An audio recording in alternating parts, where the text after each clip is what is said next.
Lumikas ang daang-daang residente ng Quezon City dahil sa walang tigil na pag-ulan dulot ng habagat at Tropical Storm Dante. Si Justin Babian para sa buong detalye.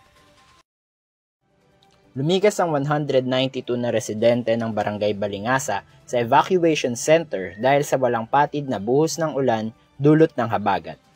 Aabot sa 274 na tao ang nanunuluyan sa BDRRMO building ng Barangay Doña Imelda habang 79 naman ang nasa Bernardo Multipurpose sa Barangay Kamuning.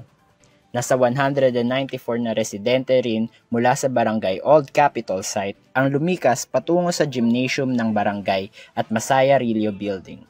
Pinapayuhan ng QCDRRMO ang lahat na manatiling alerto at patuloy na magbantay para sa pinakabagong update sa panahon.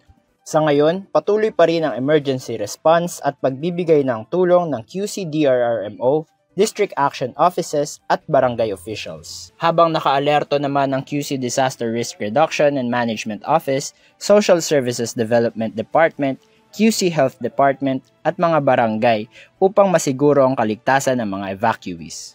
Para sa EuroTV News, ako si Justin Fabian, sumasaludo sa bawat Pilipino.